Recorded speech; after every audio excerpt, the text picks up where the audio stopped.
Hello students. So last लेक्चरला आपण aggregate टर्नओव्हरची definition study करत होतो आणि ती स्टडी करता करता आपण थांबलो होतो.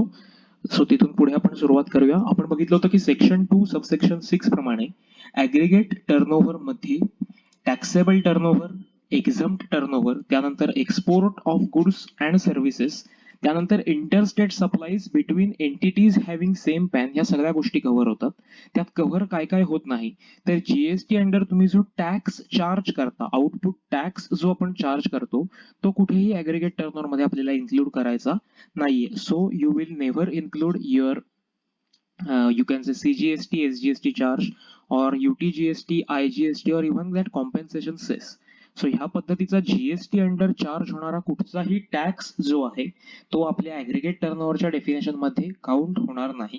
Secondly, inward supplies on which recipient is liable to pay tax under reverse charge, म्हणजे आम्ही जे इनवर्ड सप्लाईज रिव्हर्स चार्ज लागू होणारे रिसीव्ह केले असतील, परचेस केले असतील, तर त्याचाही समावेश आपल्याला टर्नओव्हर मध्ये, ॲग्रीगेट टर्नओव्हर मध्ये करायचा नाही. सो ॲग्रीगेट टर्नओव्हर मध्ये कुठच्या कुठच्या गोष्टी काउंट होतील हे आपण बघितलं. आणि ह्यातला सगळ्यात की पॉइंट जो आहे की it is to be counted on all India PAN basis. All India PAN basis म्हणजे काय, तर त्या PAN see all over India एका एंटिटीचा पॅन एकच असणार आहे. जसं महाराष्ट्रामध्ये एक एंटिटी जीएसटी मध्ये सेपरेटली रजिस्टर्ड होते आणि गुजरातमध्ये आहे ती सेपरेटली रजिस्टर्ड होते. So for GST they are distinct persons, for income tax they are one and same person. So त्या एंटिटीचा ऍक्च्युअली पॅन जो आहे तो पूर्ण इंडियामध्ये एकच असतो. जीएसटी रजिस्ट्रेशन सारखं ते स्टेट वाईज पॅन बदलत नाही. सो ऑल इंडिया बेसिसवर पॅन सेम असल्यामुळे त्या पॅन वरती जेवढी युनिट्स रजिस्टर्ड आहेत किंवा अनरजिस्टर्ड आहेत, त्या पॅन वर झालेला सगळ्या प्रकारचा सप्लाय जो आहे तो ॲग्रीगेट टर्नओव्हरच्या डेफिनेशन मध्ये काउंट होणार आहे. लक्षात येते. So aggregate turnover should be counted on all India PAN basis. So let's take an example. महाराष्ट्रामध्ये एक युनिट आहे, त्याचा टर्नओव्हर, टॅक्सेबल टर्नओव्हर आहे से 15 लाख रुपीज. गुजरातमध्ये एक युनिट आहे, ते अनरजिस्टर्ड आहे, ते फक्त एक्झाम सप्लाय मध्ये डील करतं, नॉन टॅक्सेबल सप्लाय करतं. त्याचा टर्नओव्हर आहे 25 lakh rupees. So aggregate turnover 5 lakhs plus this 15 lakhs, that means 40 lakhs aggregate turnover होईल. सो ॲग्रीगेट टर्नओव्हर जो आहे तो ऑल इंडिया बेसिस वरती काउंट केला जातो, म्हणजे त्या पॅनने ओव्हरऑल इंडियामध्ये जेवढा सप्लाय केला असेल तो सगळा सप्लाय आपल्याला ॲग्रीगेट टर्नओव्हरच्या कॉन्सेप्ट मध्ये काउंट करायचा आहे. लक्षात येतंय. Aggregate turnover should be counted on all India PAN basis. त्या पॅन वरून भारतभरामध्ये होणारा सगळ्या प्रकारचा सप्लाय जो आहे तो आपल्याला ह्याच्यामध्ये काउंट करायचा आहे. म्हणजेच ॲग्रीगेट टर्नओव्हर मधून काय काय गोष्टी इन्क्लूड करायला हव्यात, काय काय गोष्टी एक्सक्लूड करायला हव्यात हे आपण बघितलं. Now let's go. सो आपण ॲग्रीगेट टर्नओव्हरची डेफिनेशन जी आहे ती व्यवस्थित स्टडी केलेली आहे. ह्याच्यावरती तुम्हाला एक्झाम मध्ये ॲग्रीगेट टर्नओव्हर काउंट करायला विचारलं जाऊ शकतं आणि on the basis of that तुम्हाला डिटरमाइन करावं लागेल की whether that person is eligible for composition levy or not, or whether that person is liable for registration or not. लक्षात येते. So that might be possible. Now let's go to section 10 जो आपण बघतोय आता. Section 10 मध्ये आपण पुढचा point जो स्टडी करणार आहोत किंवा आपण जो बघत होतो, एलिजिबिलिटी क्रायटेरिया जो आहे कॉम्पोजिशन स्कीमचा, हा या ॲग्रीगेट टर्नओव्हरच्या बेसिस वरती काउंट केला जाणार आहे किंवा ॲग्रीगेट टर्नओव्हरच्या बेसिस वरती ठरवला जाणार आहे. सी, कॉम्पोजिशन स्कीमची एलिजिबिलिटी जी आहे किंवा कॉम्पोजिशन स्कीम कोण ऑप्ट करू शकतं, who is eligible, who can opt composition scheme, हा ऑप्शन कोणाला अवेलेबल आहे. So it is divided basically into two parts. First is qualification. Again, you can write it down or you can make that chart in your notebook. Second is disqualification. Correct. So qualification मध्ये त्यांनी aggregate टर्नओव्हरच्या basis वरती qualification जे आहे ते determine केलेलं आहे. ह्याच्यात पुन्हा दोन पार्ट आहेत. एक आहे रेग्युलर स्टेट्स आणि सेकंड आहे स्पेशल कॅटेगरी स्टेट्स. म्हणजे जर आपलं एखादंही जरी युनिट या स्पेशल कॅटेगरी स्टेट्स मध्ये रजिस्टर्ड असेल तर आपल्यासाठी ॲग्रीगेट टर्नओव्हरची लिमिट जी आहे एलिजिबिलिटी साठीची ती बदलणार आहे. ठीक आहे. सो आपण ह्या ठिकाणी मॉड्यूल जे आहे ते वर्ड टू वर्ड वाचणार नाही आहोत. तुम्ही ते घरी as a homework word to word एकदा तरी कमीत कमी वाचणार आहात. सो तुम्हाला त्याच्यामधून ते लक्षात येईल. आपण त्यातला आता जो इम्पॉर्टंट पार्ट आहे तो हायलाइट करत जाऊ. आणि डिस्क्वालिफिकेशन मध्ये त्यांनी सर्टन क्रायटेरिया सांगितलेले आहेत की ज्याच्यामध्ये सेक्शन 10(2) मध्ये काही क्रायटेरिया आहेत प्लस रुल्स मध्ये काही डिस्क्वालिफिकेशन जी आहेत ती मेन्शन केलेली आहे. सो आपण पहिल्यांदा ऍग्रीगेट टर्नओव्हरची लिमिट बघूया काय सांगितलेली आहे ती. सी स्मॉल आपण सुरुवातीला बघितलं होतं की कॉम्पोजिशन स्कीम जी ती स्मॉल टॅक्सपेअर साठी आहे आणि सेक्शन 10 मध्ये जी नोटिफिकेशन किंवा जी लिमिट दिलेली आहे ना जी इथे त्यांनी सांगितली की notwithstanding anything contrary content in this act but subject to the provisions of subsection 3 and 4 of section 9 a registered person whose aggregate turnover in the preceding financial year did not exceed, let's go to page 3.29, did not exceed 50 lakh rupees may opt to pay in lieu of the tax payable by him under subsection 1 of section 9. That means regular scheme. An amount of tax calculated at such rate as may be prescribed but not exceeding. So इथे wording कसं वापरलंय बघा, amount of tax as calculated at such rate. कुठचे rate as may be prescribe but not exceeding. So these rates जे आता इथे दिलेले आहेत हे आपल्या महत्वाचे नाहीत because these are maximum rates and not applicable or prescribed rates. लक्षात येत आहे आपल्याला ऍप्लिकेबल रेट्स जे ते पुढे दिलेले आहेत जे आपल्याला एक्झाम मध्ये प्रॅक्टिकली युज करायचे. This is a wording of bare act जे सांगतो की मॅक्झिमम हे रेट असतील. ह्याच्या आतमध्ये गव्हर्नमेंट ह्याच्यामध्ये कुठेतरी मॉडिफिकेशन करू शकतं, जरा व्हेरी चेंज ह्याच्यामध्ये करू शकतं. सो इथे त्यांनी काय सांगितलंय की notwithstanding anything to the contrary content in this act, म्हणजे हा सेक्शन जो आहे तो बाकी सगळ्या सेक्शनना ओव्हर रायडिंग होतो but subject to provisions of section 3 and 4 of section 9.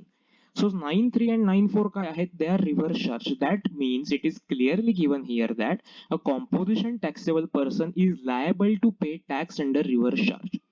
जर का 9(3) आणि 9(4) च्या सप्लाईज एखादा कॉम्पोजिशन टॅक्सपेअर रिसीव्ह करत असेल, जर ते तो रिसीव्ह करत असेल, परचेस करत असेल, तर त्याला रिव्हर्स चार्जच्या अंडर टॅक्स जो आहे तो कंपल्सरी पे करावा लागेलच. से फॉर एक्झाम्पल मी एखादा कॉम्पोजिशन डीलर आहे आणि मी एखाद्या गुड्स ट्रान्सपोर्ट एजन्सीची सर्व्हिस घेतली असेल which has opted for that 5% option, तर मला कंपल्सरी त्याच्यावरती रिव्हर्स चार्ज पे करावा लागेल in addition to the tax which is I am paying at such prescribe rates. So हा विषय लक्षात ठेवा. It is important thing that composition taxable person is, ते कुठेतरी लिहून घ्या, composition taxable person, it is a phrase used for the person who has opted for this option. Composition taxable person is liable to pay reverse charge or liable to pay tax under reverse charge mechanism. Correct? So here they have given maximum rates which are there for composition taxpayers, but actually the applicable rates are given in the next part of our syllabus. So यांनी काय सांगितलेलं आहे की the person whose aggregate turnover in the preceding financial year did not exceed 50 lakh rupees. आता हा original bare act आहे, ह्याच्यामध्ये पुढे चेंजेस झालेले आहेत आणि नाव करंटली जी लिमिट ऍप्लिकेबल आहे it is not 1 it is actually 1 crore and 50 lakh rupees. So regular state साठी आपल्याला 1.5 crore हा काय आहे, ऍग्रिगेट टर्नओव्हर आहे. सो हा चार्ट तुम्ही तुमच्या वहीमध्ये ड्रॉ करा. It is important for you for understanding. So qualification काय आहे की aggregate turnover should B less than or equal to 1.5 crores for in a preceding financial year in previous or preceding financial year. इतका turnover कमी असला पाहिजे. Obviously तुमच्या मनात पुढचा प्रश्न येईल की लास्ट इयर मध्ये माझा टर्नओव्हर 1.1 crore 40 lakh rupees होता. I can opt for composition scheme in the current financial year. If in current financial year जर माझा टर्नओव्हर या लिमिट पेक्षा पुढे गेला तर then at that point you will be disqualified. म्हणजे ही जी टर्नओव्हर लिमिट आहे या टर्नओव्हर लिमिटच्या आतच तुम्हाला कंपल्सरीली ऑपरेट करायला लागेल. At that point when you exceed this turnover limit in current financial year you will get disqualified at that point only. So तुम्ही त्याच पॉइंटला डिस्क्वालिफाय होऊन जाल. इथे तुमची लिमिट जी आहे ती दिलेली आहे. आणि टर्नओव्हर लिमिट साठी ते पुन्हा एकदा तुम्हाला एक डिस्कशन दिलंय. Section 10 of CGST Act provides a turnover limit of 15 lakhs for becoming eligible. However, proviso to section 10(1) empowers the government to increase the said limit of 50 lakhs up to 1.5 crore on the recommendation of the council. In view of the said power, government to increase the turnover limit for composition levy as granted by first proviso, the turnover limit for composition levy has been increased from 50 lakhs to 1.5 crore. So currently applicable limit काय आहे 1.5 crore आहे. However, the said limit or said notification further stipulates that turnover limit for composition levy shall be 75 lakhs in respect of 8 special category states. So त्यांनी 8 special category states दिलेली आहेत. Arunachal Pradesh, Uttarakhand, Manipur, Meghalaya, Mizoram, Nagaland, Sikkim and Tripura. So ह्या 8 स्टेट्ससाठी limit जी आहे ती 75 लॅक्सचीच असेल. And in case of Assam, Himachal Pradesh and Jammu Kashmir, the turnover limit will be 1.5 crores. So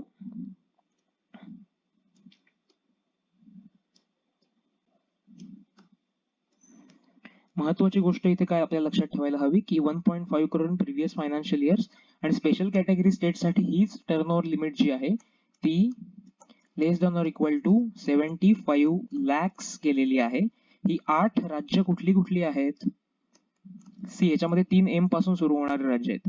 Manipur, sorry Maniram नाही, my mistake. Manipur, Meghalaya, Mizoram, then Nagaland is also covered here, then Tripura,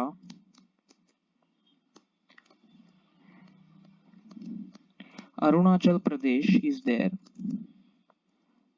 Uttarakhand is also covered in these special category states, and Sikkim.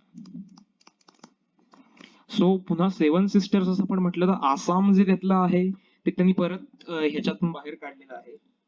त्याला त्यांनी ह्या special category states मध्ये cover केलेलं नाहीये.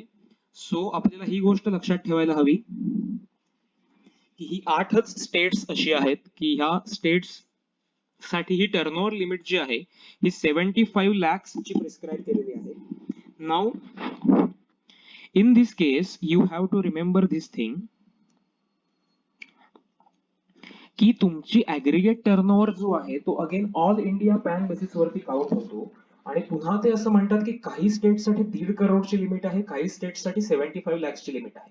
C, तुमचं एक unit जरी ह्यातल्या स्पेशल कॅटेगरी स्टेट्स मध्ये असलं तरी सुद्धा तुम्हाला तुमच्यासाठी ती 75 लॅक्सची लिमिट जी आहे ती ऍप्लिकेबल होऊन जाईल.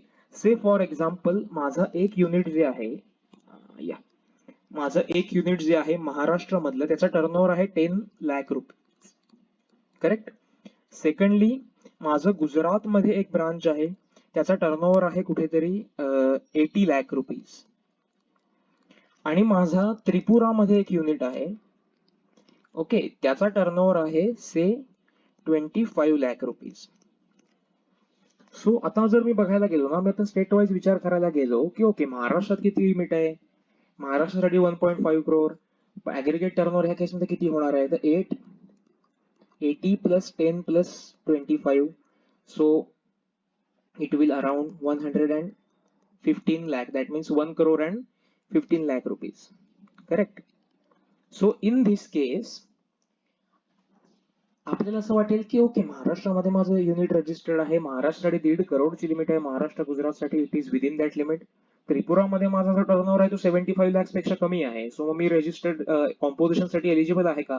No my friends, here if you are registered in Tripura, you are means you have a branch in Tripura, and now what is your aggregate turnover? Your aggregate turnover is 115 lakh rupees, which is exceeded the turnover limit applicable for Tripura, and hence you will not be eligible to opt for composition scheme in any of the state. Because कॉम्पोजिशनचं application तुम्ही एका ब्रांचसाठी composition opt केली की automatically तुम्हाला सगळ्या ब्रांचेससाठी composition scheme compulsorily opt करावीच लागते. आपल्याला पुढे हा पॉईंट सिलेबस मध्ये सुद्धा येईल, मी तुम्हाला आता इनपुट देऊन ठेवतो की when you are going to opt composition scheme for your one registration, then all the registrations or all the entities which are registered on the same PAN should be opting composition scheme. सो त्रिपुरातली एंटिटीने जर composition scheme घेतली तर बाकी सगळ्या एंटिटीजनी पण composition scheme घ्यायला हवी, किंवा उलट म्हणूया महाराष्ट्रातल्या युनिटने जर कॉम्पोजिशन स्कीम घेतली तर त्याच पॅनवर जर का गुजरात त्रिपुरामध्ये युनिट्स रजिस्टर असतील तर सगळ्यांनी कॉम्पोजिशन स्कीम ऑप्ट करायला हवी. देन हे पॉसिबल होत नाही. सो कन्क्लुजन याचं काय निघून येतं की आमची एक जरी ब्रांच या स्पेशल कॅटेगरी स्टेटमध्ये असली तरी आमच्या सगळ्या ब्रांचेससाठी आम्हाला 75 लॅक्सची लिमिट जी आहे ती ऍप्लिकेबल होऊन जाईल. सो हे एक्झाम मध्ये तुम्हाला ट्विस्ट करण्यासाठी कायम हा प्रश्न विचारणार की तुम्हाला रेग्युलर सगळं देतील, आपण पटकन 1.5 करोडची लिमिट डोक्यात ठेवून जाऊ आणि पटकन तुम्हाला देतील की okay one of the branch is registered in special category state and they will not mention that it is special category state. They will see that one branch in Maharashtra, one is Gujarat, one in Andhra Pradesh, one in देहरीज आणि पटकन सांगली one is in Arunachal Pradesh. आपल्याला लक्षात ठेवायचं की okay special category states मध्ये जर आमची ब्रांच असेल तर ओव्हरऑल ऍग्रीगेट टर्नओव्हरची लिमिट आम्हाला ती ऍप्लिकेबल होईल. सो या ठिकाणी ऍग्रीगेट टर्नओव्हर पुन्हा ऑल इंडिया पॅन बेसिस आहे, तो किती असणार आहे 115 lakhs आहे. It is exceeding the applicable limit of 75 lakhs, so we are not eligible for composition scheme. ह्याच ठिकाणी जर का गुजरात मधला टर्नओव्हर 8 lakhsचा असता असं आपण गृहीत धरूया तर काय पोझिशन झाली असती. तर ह्या ठिकाणी माझा 8 and 10 18 and 18 plus 20 38 plus 5 43 lakhs aggregate turnover झाला असता. Now I am eligible. Yes, I am eligible and I am eligible for opting composition scheme in all 3 states. लक्षात येतं? कारण कॉम्पोजिशन स्कीम तुम्ही घेतली की तुमची सगळी युनिट्स कॉम्पोजिशन वर असली पाहिजेत. तुम्ही एकदा रेग्युलर स्कीम ऑप्ट केली की तुमची सगळी युनिट रेग्युलर स्कीम वर असली पाहिजेत. तुम्ही असं नाही करू शकत की महाराष्ट्रातलं युनिट कॉम्पोजिशन, गुजरात मधले युनिट रेग्युलर, आसाम मधले युनिट कॉम्पोजिशन, त्रिपुरा मधले unit regular. No. If composition, then all over India composition. If regular, then all over India regular. Regular scheme means routine way ने जसं आपण tax pay करतो under 9 subsection 1. So once composition, then always composition. हा rule कुठेतरी लिहून ठेवा, वहीत पुस्तकात लिहून ठेवा. हे अत्यंत महत्वाची गोष्ट आहे की एकदा तुम्ही कॉम्पोजिशन स्कीम ऑप्ट केली की त्या पॅन वर ऍप्लिकेबल किंवा त्या पॅन वर रजिस्टर्ड असणाऱ्या सगळ्या एंटिटीजना कॉम्पोजिशन स्कीम घ्यावीच लागेल. No exception. So aggregate turnover limit कोणाला किती ऍप्लिकेबल आहे. अरे कुठे गेलं पेज, ते आपण आता बघितलं.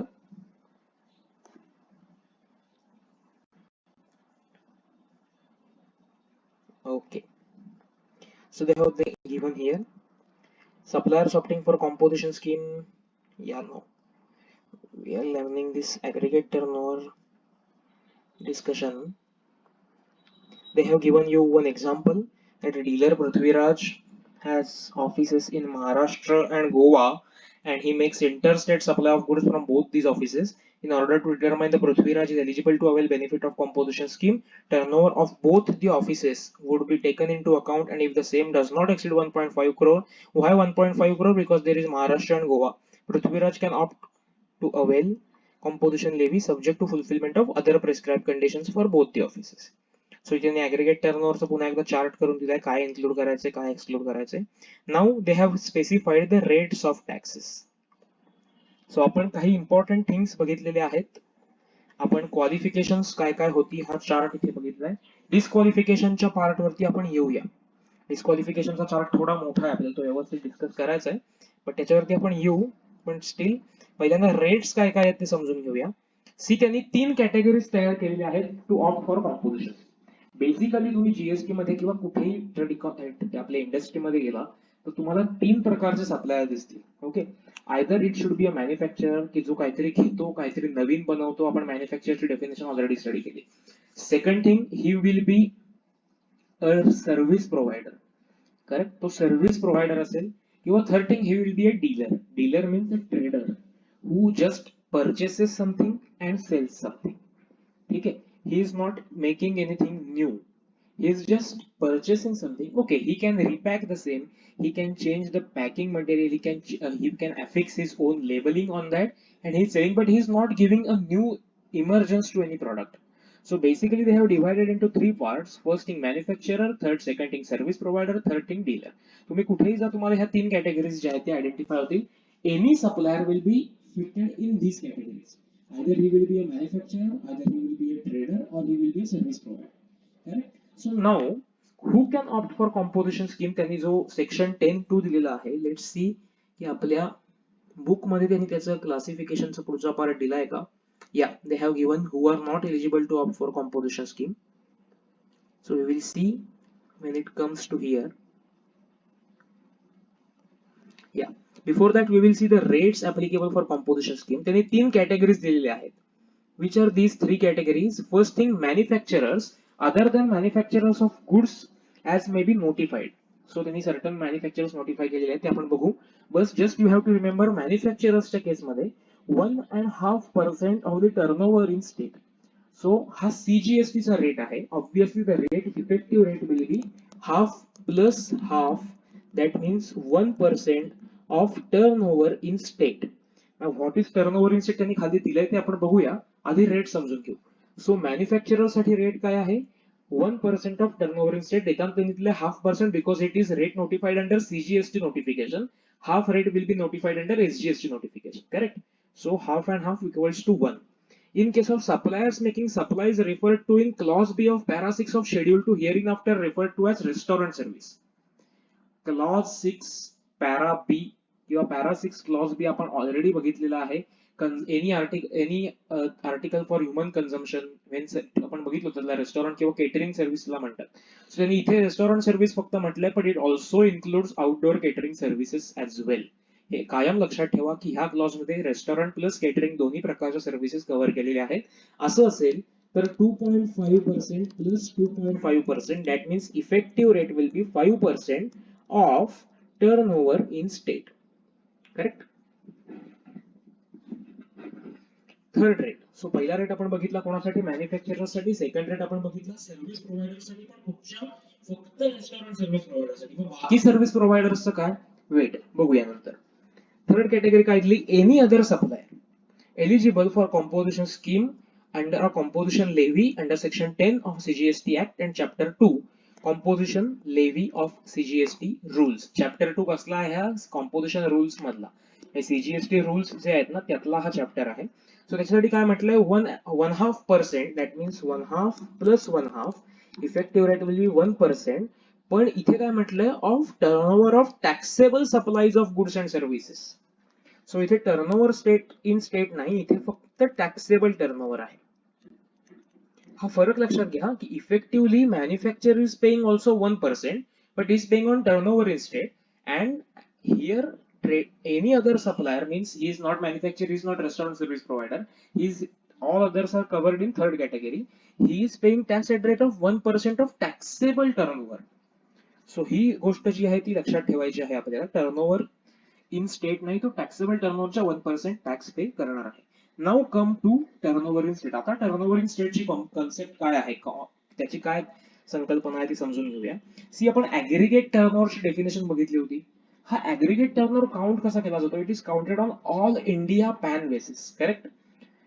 ह्या ऑल इंडिया पॅन बेसिस हा जो कॉम्पोनंट आहे, हा तुम्ही जर या डेफिनेशन मधनं रिमूव्ह केला then it will be turnover in state. म्हणजेच turnover in state is nothing but aggregate turnover confined to particular state boundaries. Why we have to pay tax on turnover in state? Because registration is taken state wise. प्रत्येक state मध्ये वेगवेगळं registration असणार आहे. So aggregate turnover tax कसा पे करणार ना? मग ते काय म्हणाले की ओके, ऍग्रीगेट टर्नओव्हर आम्ही एक नवीन कन्सेप्ट काढतो, टर्नओव्हर इन स्टेट नावाची. तुम्ही दोन्ही डेफिनेशन शेजारी शेजारी ठेवून कम्पेअर करून बघा, दे आर एक्झॅक्टली सेम. फक्त ऑल इंडिया पॅन बेसिस हा जो वर्ड आहे तो ह्याच्यामध्ये इन्क्लूड केलेला नाहीये, इतकाच फरक आहे. सो इच स्टेट म्हणजे प्रत्येक स्टेट मधलं रजिस्ट्रेशन जी एंटिटी असेल ते त्यांच्या रिटर्न मध्ये त्या स्टेट मधला जो काही टोटल टर्नओव्हर होणार आहे त्या स्टेट पुरता जो ऍग्रीगेट टर्नओव्हर मर्यादित आहे त्याच्यावरती ह्या रेटने टॅक्स पे करणार आहे.